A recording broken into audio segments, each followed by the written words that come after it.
Hey there, ladies. Welcome to another self-love conversation. Here we are. It is Thursday, March the 3rd, and it is Women's History Month, of course. So today we are talking to an amazing woman, Miss Jade Williams.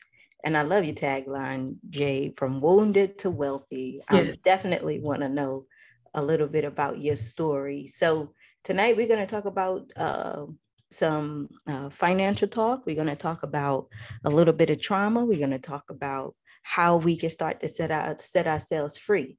Like I told you guys, we're doing things a little bit different this year. And one of the biggest thing is we're going to get our mind together and we're going to get our bag right. So Jade, thank you so much for being here. I appreciate it. Yes. Thank you so much for having me. I'm super excited about tonight. Oh yeah. So tell us a little bit about yourself and how did you get in this financial space? Okay, so I'm again, thank you so much for having me tonight. My name is Jade Williams. I am a financial empowerment coach and financial strategist, money strategist, money mindset coach, all of the things. Like my ultimate goal is to get your mindset and your money right. So I'm with you on that. I just love it. And so I am a mother of three. I have a 14-year-old, a 10-year-old, and an 8-year-old. And I started out not in the financial space. I will say my first job when I was 18 years old, as fresh out of high school, was for SunTrust Bank. I always liked math, computers, that type of thing. So I just thought it kind of came natural. And growing up, finances was a thing that my grandmother had me do. She made sure I helped with paying the bills, writing the checks, learning all of those things. And I didn't realize that she was setting me up for once she passed away, I was going to be able to do that for my grandfather. Mm-hmm. And so when she passed, I took on that role, taking care of paying the bills and things for him. By this time, I think I had about 2 kids. I was on my 3rd child. And I entered into this business networking arena, and a company that was there, they were like, you don't seem happy doing what you do. I was an office manager at the time. Gotcha. I'm like, oh, what do you mean? Like, I love it. This is just me. Right. And that really pushed me. I was like, no, I think you have you can find your way in accounting. And so they offered me a position. At the time, I knew nothing about QuickBooks.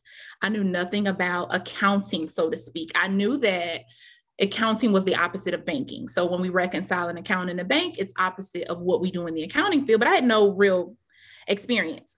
And I was like, okay, yeah, sure, I'll take the position. And I started out working 20 hours a week. And they were just grooming me and teaching me just everything that I did not know. And in that, I learned that sometimes it's not about what you know, it's about people willing to take a bet on you. And they taught me literally everything that I learned about how to perform the accounting task and things like that. So in October of 2018, I was working for them still, and they had sold their company to another company.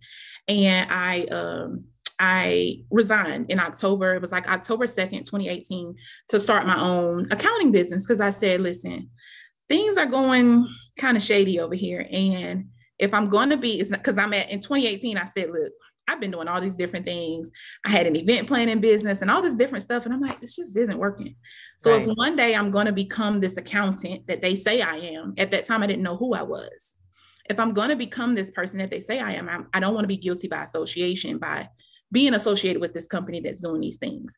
And so I started my own business in 2018. And so we're here now in 2022. Just last year, maybe 6 or 7 months ago, God pretty much just dropped wounded to wealthy in my lap. And he told me that that is where he was about to take me, this transition from being a wounded person or a wounded woman into this wealthy woman. And so that's kind of how we get where we are today. Wow. I think that's an amazing story for a couple of things. You know, knowing that you were being prepared for this for so long, even with, you know, your grandmother and how you were brought up. One of the things that stuck out to me was like with my grandmother, she taught me how to survive. So it was learn how to cook, learn how to pay bills, learn how to do these things, and also learn how to manage what you have. Right. That was the biggest thing. And when you don't have, you know how to do with what you have until you get more. Right. But now what you see, Jade, is a lot of us, really don't have the financial literacy that we need in order to be able to take what we have and grow it, right? I think it was Snoop Dogg that put a post out today that said, I wish our parents push more financial literacy like they push religion, right? So, what are some of the biggest things that you see as far as in that arena as to why, we're not doing as well? Meaning that, a lot of us women, because we fall into these situations where, we want to get married, we think the husband is doing, so we okay, this is going to be the love of our life, and then the world shifts, right? Mm-hmm. So, what do you think our pitfalls are when it comes to that and being really financially literate?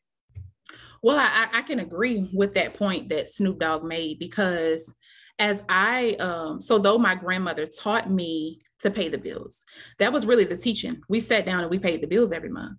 Mm-hmm. I didn't know that it was about managing the money. Like, that part was never pointed out, that this is what we have. This is all we have. This is what's due. And this is how we're going to steward this money.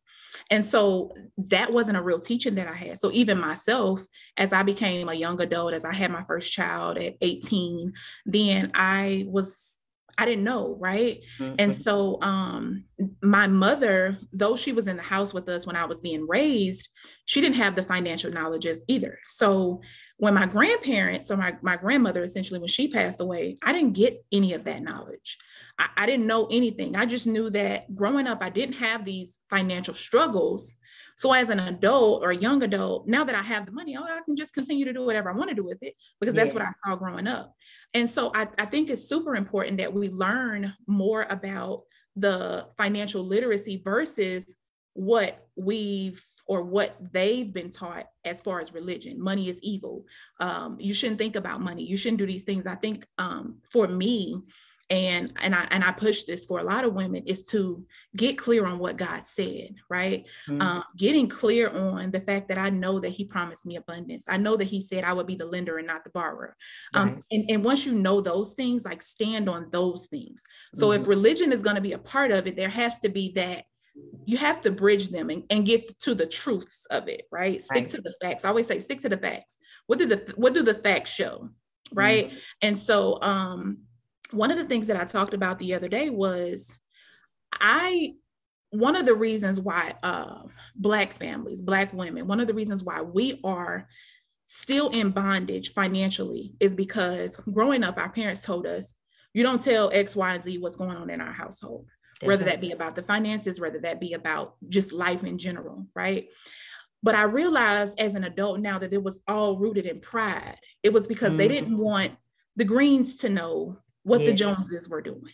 It was all about pride. We didn't want, not thinking about the fact that the Greens may be able to help us get out of this, but they had no problem going to the welfare office and letting people who have built a system to keep us at a particular point. They had no problem going and asking them for money. You better speak that word. You better speak that word. And so once I realized that, I was like, it was all about pride. It had nothing to do with the fact that, hey, we really don't have it. Right. It was nothing to do with the fact that I'm looking at my sister, and my sister or my brother may be able to help me. They may be able to provide me. Perhaps they had more financial knowledge than I grew up with. Maybe they can help me. And so I battled with that for a little while. I'm like, wait, what is this? Right. They had no problem going and asking for the things from the system that is built on our backs to keep us at this point, to keep us where we don't know much about anything, and to continue that cycle. So generationally, it just continues, because this is what I knew. This is all I knew. When you have a child, go get welfare, go get food stamps, go do this, go do that, go ask them, but don't ask them over there. Never let them know what's going on.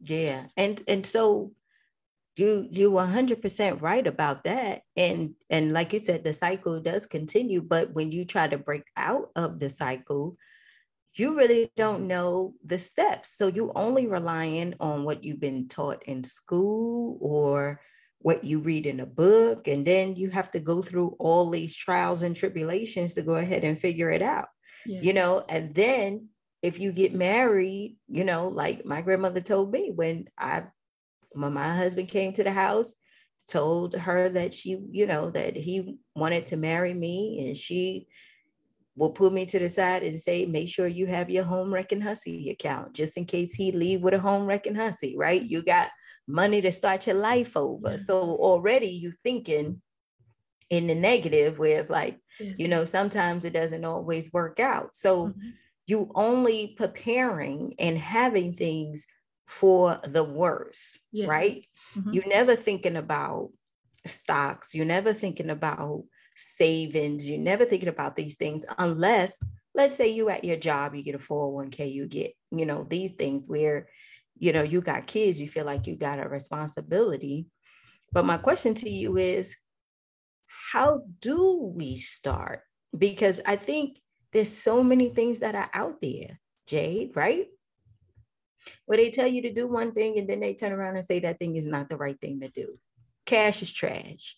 This is not right. And then it's like, well, I heard, you know, put your money in the bank and let it increase for you. Don't put your money in the bank. That's the worst thing you can do. So we're confused. How do we get started, especially for a woman who is starting her life over? Yes. Let's say a woman who has been through a divorce or single, she has children. She's trying to start her life over. How does that look, and how does she start? So if I can tell you, you on my street, you probably right next, you're probably about to knock on my door, because that is where Wounded to Wealthy came from. So just to give you, so I'm a mother of 3. I met my children's father at the age of probably 17, 18, and he had the money. So I don't need the money, because again, my grandmother didn't tell me anything about making sure you had Wrecking hussy. Your home wrecking hussy account, you know, making sure you got your nest egg. So what I did was, well, hey, he's taking care of everything. He's got everything. He's doing everything. And so Wounded to Wealthy was built based on that, the fact that we experienced those financial traumas, because it became a thing of where he would constantly say, oh, this is mine. Oh, I brought that. Oh, I did this, or I did that. You know, so there wasn't a home wrecking hussy, but there was just, he was that guy that was just like, this is mine. Like, what do you mean? And after getting mad, fighting, someone said to me one day, my cousin said, well, why are you mad? Why are you angry? Is it not the truth? Isn't it his? And I said, yeah. And she said, well, you know what? Get your own, and then you will. And so that's really what it was built off of. And where I am now, we've separated. It's me and my children. And so I'm in that transition from Wounded to Wealthy. And so in that, where it begins in that process of rebuilding, the first thing, again, it goes, and that's why I'm so passionate about mindset. It starts with the things that you thought you knew. It's identifying those traumas. And I always say identifying them, getting clear on what those financial traumas are. What are your financial triggers? Why are you the way that you are with money? Was it because of something that you were told growing up? Was it because perhaps you didn't have the finances growing up? And so you've developed this thing of where every time I see something that I want, I buy it, because as a child, I could not get it. And so identifying whatever that is, that's not for justification of why you are the way you are with money, but it's for you to identify it so that you know how to move forward. I think that's the thing. When you said, like, everybody's telling you everything. And it's so easy to say, hey, you need to get your money mindset together. You need to get your money mindset together. But we have to get to the root of why things are the way they are and give you practical strategies to move forward. So once you have that mindset piece together, once you've identified it, and you begin to build a life for you and not a life for your children, and thinking about your children, obviously, for the long run, but not building your life based on the fact that, oh, I have 3 children and this is all that I'm thinking about. Once we start to create that lifestyle design, then we go and think about the other areas of our financial situation that has probably changed in the midst of that relationship. So we look at our credit, start with the small things and be realistic about them. I always say, make realistic goals. Like, I won't say today that I want to save $100,000 when that's just not realistic for my situation, right? And so sometimes I think we automatically go into these drastic measurements of, I'm going to do this, I'm going to do that, and I'm going to do this, and I'm going to do that. And I'm going to do it because nobody else is going to take anything else from me. Right. However, we have to just take a second, breathe, and just start small, the small steps. And there's always going to be, as you climb that ladder, as you go further, as you step into a new arena or another financial bracket, there's another mindset shift you have to make. Don't ever think that there's something wrong with that mindset shift, because I was like, well, money, why am I feeling like this about money? Why is, because God has shifted me in these different ways. Why do I feel like I'm about to lose it all? It's because I have to make another mindset shift at this next financial level. Every time you go higher, if you're in the right position, you got to make those shifts. And so that's what I would say, just taking the small steps, looking at your credit, making the smaller investments, not jumping straight into stocks and things that you don't understand. If you have a desire for stocks after you've started small, with maybe an investment property or Airbnb, like that's a big thing now, Airbnb and the smaller things that you can make passive income, then you have to get that education on stocks, because everybody's talking about it, but nobody's really telling you about it. Tell me, girl. Right? It's a thing now, all of that stuff are things now. That's the it thing. Get your mindset right. But how am I going to do that? Do you first understand my story and where I come from? Exactly. Are you able to identify my situation with my, help me identify it? Mm-hmm. Then tell me to get it right. Yeah. And so that's just kind of. And even when you're making a shift, you look at the average person who is trying to make that shift, Jade. It's like they're just trying to get through the day. Yes. Right? Yes. They just trying to get to the next 2 weeks so they can get paid. Mm-hmm. So having this mindset and having this shift that they're trying to do, it's between me feeding my kids and taking this money and putting it away and saving to something like that. Like, I can't even think about that because I'm over here thinking about how I'm gonna keep this job and how I'm gonna get this money, right? Mm-hmm. So, I won't say you stuck, but it is you battling with reality. Yes. And one of the things that I learned, even when I got divorced and I had to rebuild my life, was that when you do that mindset shift, you have to be able to be comfortable with where you are and face where you are and tell yourself the truth. Yes. Right? Mm-hmm. And you say, look, this is going to be the way things are going to be financially for the next 2 or 3 years. Yes. And then you plan and you build from there. I built my life to the point where now I'm that person you talked about, where I need to make a new mindset shift, right? Because I'm telling myself, well, I don't want to lose what I have, right? Yes. Because going back there is a little bit difficult. Mm-hmm. Going backwards is something that you don't want to do, because I was always taught to survive. So the way you survive is you hold on, right? Yes. And that's pretty difficult, because if you're holding so tight, you're not growing, right? Yeah. And so I hear you when you say that. And I know the women, when they're listening, the question that always comes up is, what is that mindset where I got my kids and everything that I have now is going to them? Yeah. Because I'm doing this. And listening to what she's saying, ladies, is start with where you are, be comfortable with that, and then you grow. Yeah. And be patient with yourself while doing it. Don't follow everybody else and what they're doing. Have a plan for you and your family. In fact, unfollow those people, right? Okay.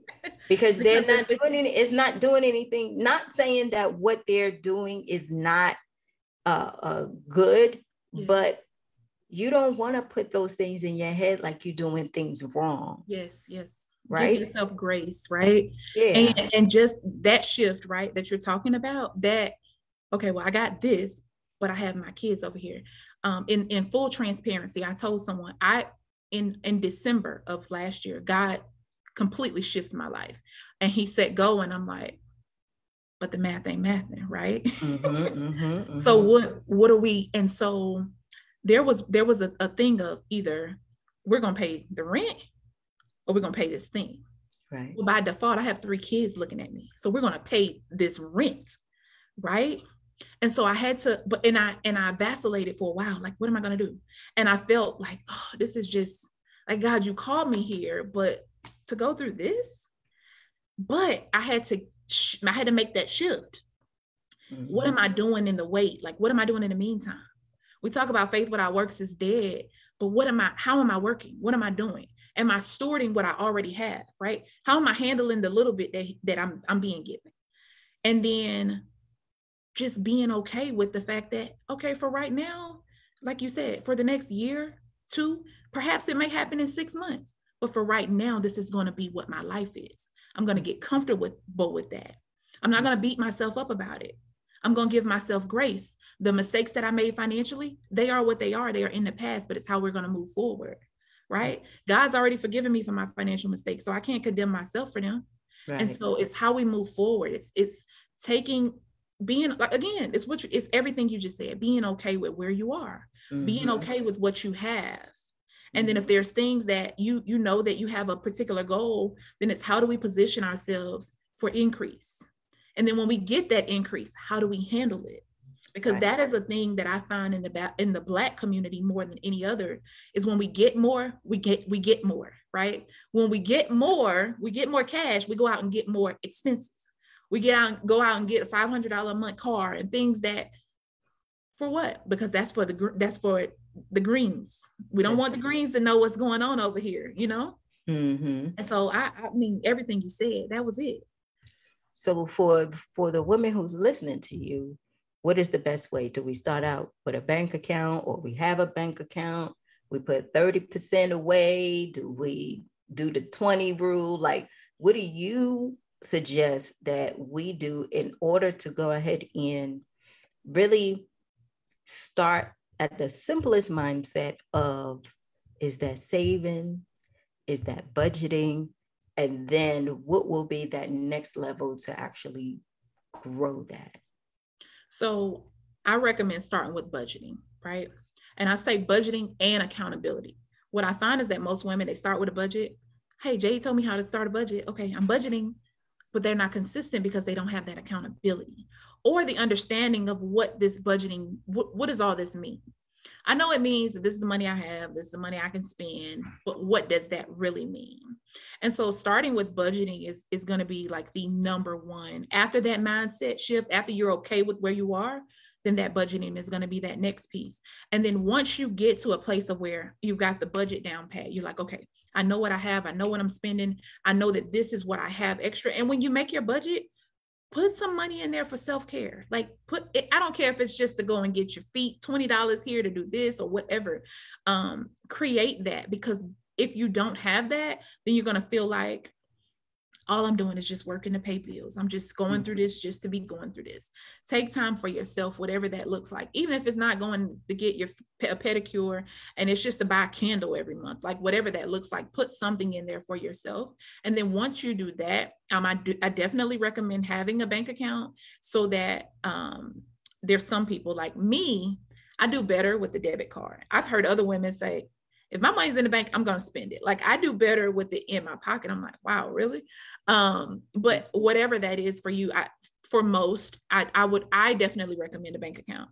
Having a bank account, having your checking account, which is where all your bills and everything, but then have a savings account and have one that doesn't charge you a fee every month if you don't meet a certain amount. And then start with $5 this week. Maybe next week is $6, it's $7. Constantly put something there, even if it's only $1. Even if you get to a place where you can only put up $1 a week. If you can only put up $1 a day, every time you, let's say, break a 20, when you go to places, they ask you, do you want to round up? Hey, round up, send it to your savings account, round over, whatever it is, because you have to start with where you are. And you can't beat yourself up about, well, they said we should save $30,000. Mm-hmm. Everybody, that's not your reality. Save what you can. And as you become better, you get more income here, then you can increase what you're saving. Right. But the goal in the transition is going to be not to accumulate a lot of new things. Mm-hmm. Everything that you have, anything that you've lost, God is a redeemer. Okay. He's a restorer. You're going to get all of that stuff back in due season. Anything that was lost. So don't beat yourself up about, oh, I got to get this back. I got to get this car. I got to get this big fancy house. Honor your season. Honor your season. You definitely speaking to me, because I was like that in the beginning when I got divorced. I had an Audi. I had a big old house. I had, nice furniture, all these things, right? When I was married. And I said to myself, when I moved, I was like, okay, I need to get me a car. I need to get this and that. And then I said, wait a minute, because the job that I had when I was in my transition was only paying me $2,000 a month. So at first I was like, oh, hell no, I can't get nothing, because the rent is $13.90, right? So you really don't have any money left. And I had to accept where I was. Yeah. And really what you're saying is get in the habit of making sure you're taking care of yourself and your future, and be comfortable knowing that all those things is just things. Yeah. Right. I went out and I got me a Ford Fiesta. My friends, they say, damn, Glow, you can afford a better car. I tell them all the time on my Inspiration to 30, you can afford a better car. The car ain't got no mirror. I'm like, it's paid for, it's mine, right? Yeah. It's paid for, it's mine. Yes, I can go out and get something better, but I don't want the expense of a car note where it's already paid for. Listen, yes. Right? Yeah, I can go out and go shopping and do all those things, but I got more important things to do now. Yes. So I don't care about those clothes. I don't care about any of those things. I'm trying to be on purpose. And like you said, have that mindset shift. And it's about getting in a habit of doing things, get in the habit of putting that dollar away, that $5, that $10 as it grows. Because by the time you turn around, you done saved enough to fund that dream, to buy that car. And you don't even have to worry about having that high car note or not having that down payment for that house. Yeah. Right. So that shift is about picking up different habits and starting slow with those habits so that you're able to grow and get used to it and pass it down to your children. Yes. Because that's the most important thing that you can do. Because if it's something that they can learn at a young age, then absolutely their lives would be different, right? Yes. Yeah, listen, you summed it up. You summed it up. And even for myself, as a mother of 3, I'm more intentional about the finances and literally teaching them along the way. This is what budgeting looks like. I hosted a 10-day no spend challenge. It was about maybe 2 to 3 weeks ago. And my son, my middle son, he's 8. And so he's like, oh, I'm going to join in. Because they just kids. They're like, oh, I want to go to, I want to go to GameStop and buy games, like buy Robux and all this different stuff. Okay. But he's like, I want to join in. And so going through that and having him be a part of seeing every morning we get up and we journal, we talk about, okay, not being able to spend today. How does that make you feel? We're making a list. What are the things that you wanted to spend on during this challenge, like during this no spend? At the end of the challenge, we went back to that list and it's like, hey, is that still a priority for you? It's like, no. Most of the time we find that those things we can do without. Starbucks coffee and the things like that. Girl. They have enough things in the grocery store for you to make your own Starbucks at home. There's just a number of different things that we can do in the transition.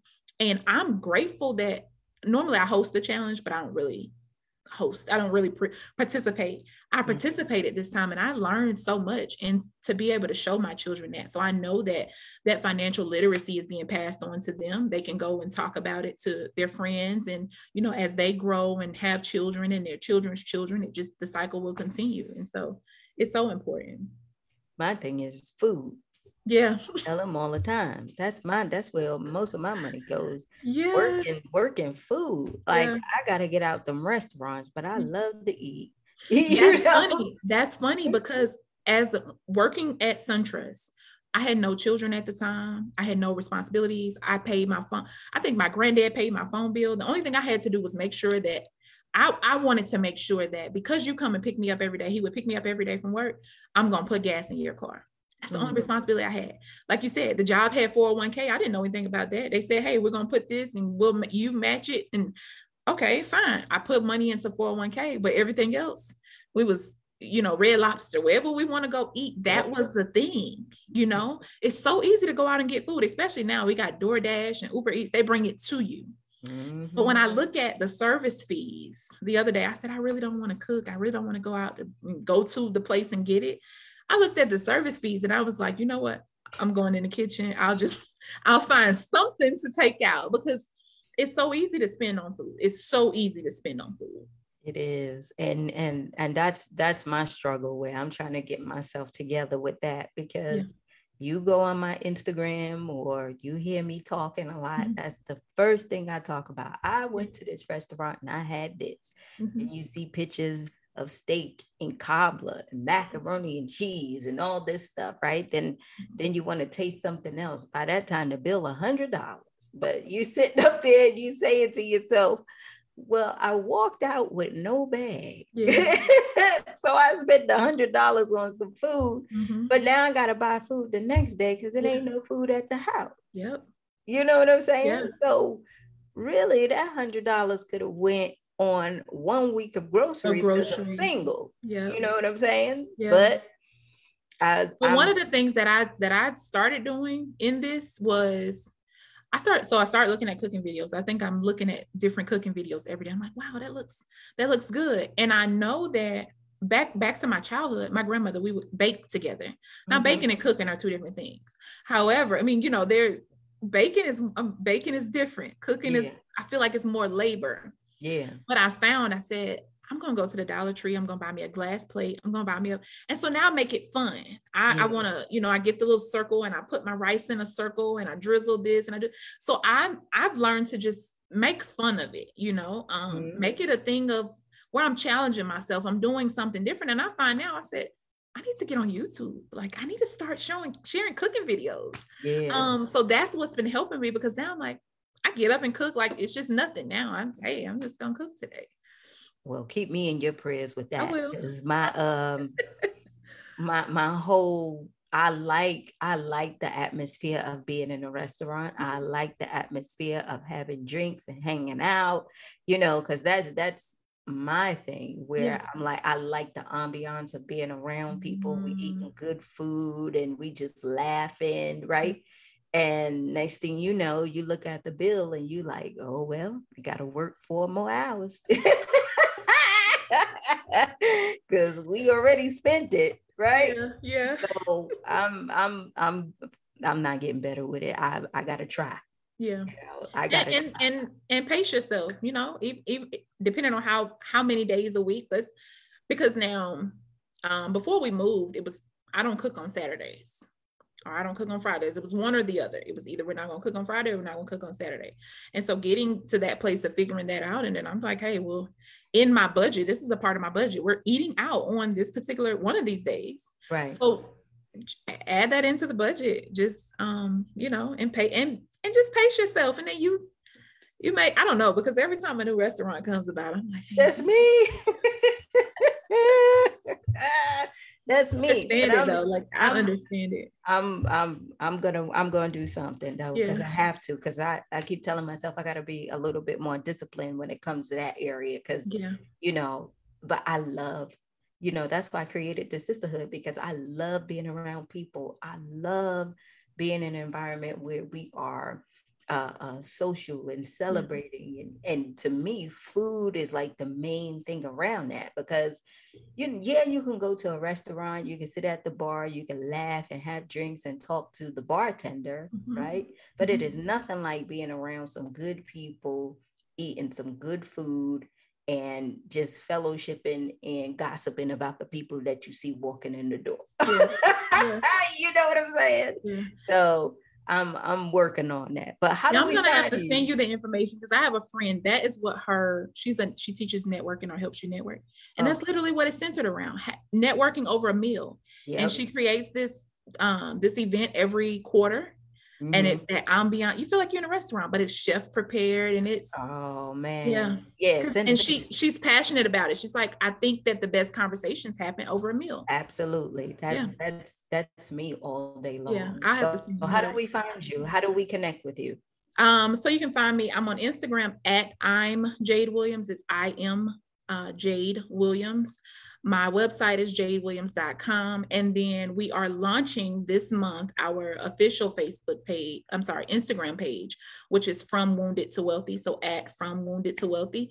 And I'm located in Georgia. So you here? Well, see, that's what I'm in Atlanta. I'm in Douglas. So that's hard. See, yeah. My first thing was, we gotta get together. Yeah, for sure. No, for sure. We gotta get together. And the way we do that here is we can go to over a meal. Yep. Yeah, for sure. For sure. Yeah, so that's the basis of where I am. I'm mostly on Instagram, like I said, at I'm Jade Williams, and we're gonna start launching that Instagram page for Wounded to Wealthy. So at From Wounded to Wealthy, and so jadewilliams.com, and yeah. All right, Jay. Well, I know now that I know you're here, we will get together for sure. We will have a discussion over a nice meal somewhere. Okay. So, but I appreciate you coming, and thank you for giving us your wisdom. And ladies, make sure you follow her. Make sure you see everything that she has going on. And I just appreciate you, and I appreciate everything that you're doing. Okay. Thank you so much. All right. You have a good night. All right. You too. Bye-bye. Bye.